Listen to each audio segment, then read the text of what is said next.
প্রস্তুতি ম্যাচের অভাবে জিম্বাবুয়ে সফরে ভরাডুবির কারণ দাবি আশরাফুলের অস্ট্রেলিয়ায় ঘুরে দাঁড়ানোর আশা, দায়িত্ব হারানোর প্রশ্নে সদুত্তর নেই কোচের। এবং ফিফা বঞ্চিত করলেও মেসিকে সেরা ফুটবলার ঘোষণা আন্তর্জাতিক ফুটবল ইতিহাস ও পরিসংখ্যান সংস্থার। আবেগ নয়, পারফরমেন্স মূল্যায়ন করেই এমন সিদ্ধান্ত। বিশ্বকাপ খেলতে দীর্ঘমেয়াদী পরিকল্পনায় বাংলাদেশ, গুরুত্ব পাচ্ছে বয়সভিত্তিক ফুটবল। ৬৪ দলের সুবিধা নয়, নিজেদের যোগ্যতা প্রমাণ করতে চায় বাফুফে। প্রস্তুতি ম্যাচের অভাবে ভরাডুবি হয়েছে জিম্বাবুয়ে সফরে। দেশে ফিরে হারের ব্যাখ্যায় বাংলাদেশের batting coach Mohammad Ashraful. Australia সিরিজে প্রস্তুতি ম্যাচ থাকায় ভালো করতে আত্মবিশ্বাসী, তবে জাতীয় দলের দায়িত্ব থেকে তাকে সরিয়ে দেওয়ার গুঞ্জনে কোনো উত্তর দেননি সাবেক টাইগার অধিনায়ক। বিশ্বকাপের ডামাডোলে বড় বাঁচা বেঁচে গেল টাইগাররা, না হলে জিম্বাবুয়ে সিরিজে তাদের হতশ্রী পারফরমেন্স সমালোচনার শুলিতে চড়াতো গোটা দলকে। তবে জিম্বাবুয়ে সিরিজের ভরাডুবিতে দুশ্চিন্তার কিছুই দেখছেন না বাংলাদেশের ব্যাটিং কোচ মোহাম্মদ আশরাফুল। বরং তার মতে প্রস্তুতি ম্যাচ না থাকাতে কন্ডিশনের সঙ্গে মানিয়ে নিতে পারেননি শান্ত হৃদয়রা। মনে করিয়ে দিলেন ঘরের মাঠে সাম্প্রতিক অর্জন। আগে কিন্তু একটা প্র্যাকটিস ম্যাচ হতো, একটা 3 ডে ম্যাচ বা একটা 1 ডে ম্যাচ যদি হতো তাহলে অ্যাডজাস্টমেন্ট করাটা সহজ হতো। এখন আপনাকে খুব যেই খেলতে হয়, প্র্যাকটিস ম্যাচ খেলার যে এক্সপিরিয়েন্সটা ওইটা কিন্তু ছিল না। ওইটা হলে হয়তোবা মূল ম্যাচগুলোর রেজাল্ট আমাদের পরেই থাকতো। একমাত্র টেস্টে ইনিংস ব্যবধানে হার, ওয়ানডেতে হোয়াইট ওয়াশ এড়ানোর কৃতিত্ব জিম্বাবুয়ে ম্যানেজমেন্টের খেলোয়াড় বিশ্রামে পাঠানোর সিদ্ধান্ত। তাই এখন প্রশ্ন উঠছে, অস্ট্রেলিয়া সিরিজে কি পরিণতি অপেক্ষা করছে টাইগারদের সামনে। ব্যাটিং কোচ অবশ্য মনে করেন অজিদের বিপক্ষে ঘুরে দাঁড়াবে তার দল। অস্ট্রেলিয়াতে আমি মনে করি যে টাফ হবে, কিন্তু একটা পজিটিভ দিক যে আমরা আগে যাচ্ছি, প্রায় 10-12 দিন আগে যাচ্ছি, একটা 3 ডে ম্যাচ খেলার অপরচুনিটি আছে আমাদের। তো আমি আশা করব আমাদের সবাই যদি সুস্থ থাকে অবশ্যই টেস্ট 2টা ম্যাচই আমরা ভালো করার চেষ্টা করব। আমিনুল ইসলাম বুলবুলের সময়ে টাইগারদের দায়িত্ব পাওয়া অ্যাশের জাতীয় দলের ভবিষ্যৎ নিয়েও প্রশ্ন উঠছে। তীব্র গুঞ্জন, অব্যাহতি দেয়া হচ্ছে সাবেক টাইগার অধিনায়ককে। বিমানবন্দরে এ নিয়ে প্রশ্ন করা হয় অ্যাশকে, তবে এ নিয়ে জানাননি কোনো প্রতিক্রিয়া। এগুলো তো আমার রিয়াকশনের কিছুই নাই, কারণ আলহামদুলিল্লাহ লাস্ট 7 মাস ধরে আমি বলবো যে আমাদের ব্যাটাররা খুবই ভালো করছেন। একটা সিরিজ খারাপ হতেই পারে, একটা টেস্ট ম্যাচ খারাপ হয়েছে, এর আগের 4টা টেস্ট ম্যাচে কিন্তু অসাধারণ খেলেছেন আমাদের ব্যাটসম্যানরা। তো আমি চেষ্টা করছি আমার জায়গায় আমার বেস্টটা দেওয়ার জন্য। অস্ট্রেলিয়া সিরিজ সামনে রেখে বেশ আগে ভাগে রওনা দেবে টিম বাংলাদেশ। খেলবে 3টি প্রস্তুতি ম্যাচ। সফরের ম্যাচ 2টি টেস্ট চ্যাম্পিয়নশিপের অন্তর্ভুক্ত হওয়ায় বেশ গুরুত্ব দিচ্ছে অজিরা। ঐতিহাসিক সিরিজকে সামনে রেখে ঘোষণা করেছে 13 সদস্যের শক্তিশালী দল। নাহিদ রানার ইনজুরি কপাল পোড়াতে পারে টাইগারদের। লঙ্কা প্রিমিয়ার লিগে না গিয়ে এই সিরিজ খেলার জন্য প্রস্তুত হচ্ছেন তাসকিন আহমেদ। খুব শীঘ্রই ঘোষণা হবে টাইগার স্কোয়াড। আগস্টের 13 তারিখে প্রথম টেস্ট।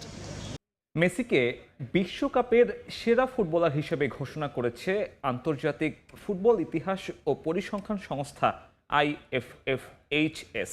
ডেটা পারফরমেন্স সূচক বিশ্লেষণ করে সিদ্ধান্ত নেয় সংস্থাটি। নিজস্ব পারফরমেন্স ইন্ডেক্সের ওপর ভিত্তি করে এই খেতাব দিয়েছে তারা। আধুনিক ডেটা ভিত্তিক পদ্ধতিতে টুর্নামেন্ট জুড়ে একজন ফুটবলারের গোল, অ্যাসিস্ট, প্রতিটি ম্যাচের রেটিং এবং নকআউট পর্বের প্রভাবে সুনির্দিষ্ট সমীকরণের মাধ্যমে হিসেব করা হয়। বিশ্বকাপের 23তম আসরের প্রতিটি ম্যাচের বিস্তারিত তথ্য পুঙ্খানুপুঙ্খভাবে বিশ্লেষণ করে এমন সিদ্ধান্ত পৌঁছায় সংস্থাটির কারিগরি প্যানেল।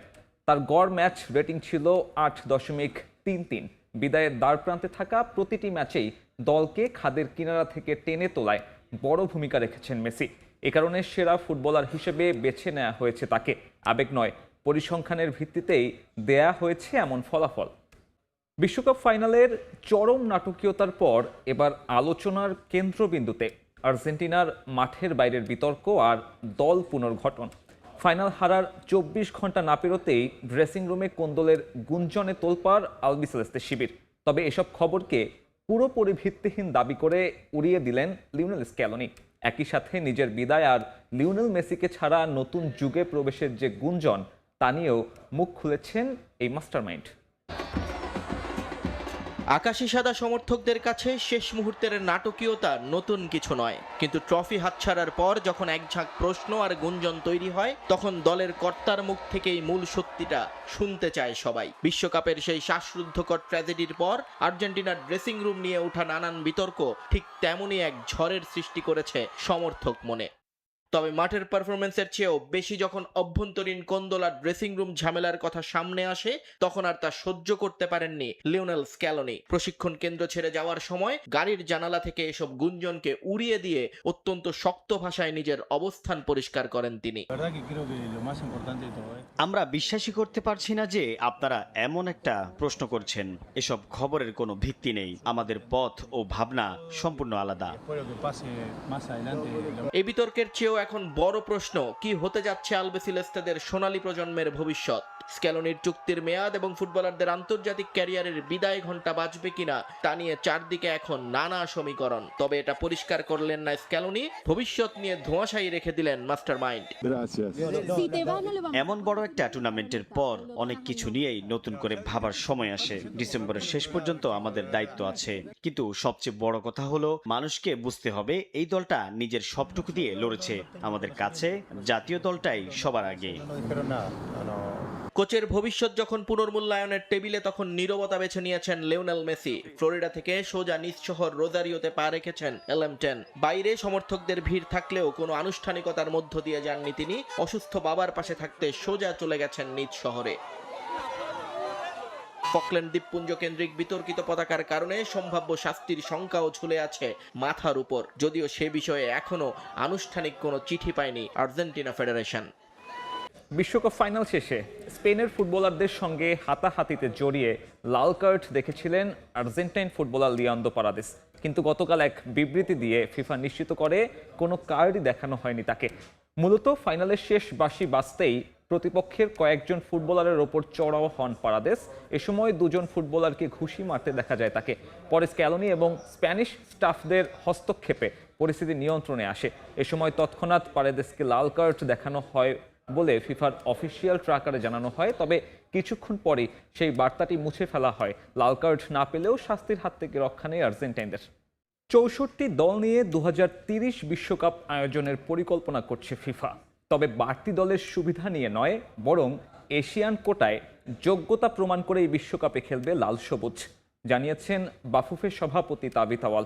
আমাদের স্ট্র্যাটেজি ক্যানট বি যে খালি দল বাড়বে সেদিন আমরা যাই যদি আমরা চান্স পাই 64-এর পর তো মানে 200টা টিম আনবেন, ওটাও হবে না। আমাদের পরিকল্পনা হবে যে ঠিক আছে, এখন যে 48 টিমস আছে থাকুক, তার ভিতরে এশিয়ান কোটাতে পরে 8 বা 9 depending on the play of match আমাদেরকে ফাইট করে ডেভেলপ করে ওই 8-9টা দেশের ভিতরে থাকতে হবে। মেসিকেই বিশ্বকাপে সেরা খেলোয়াড় ঘোষণা IFFHS এর।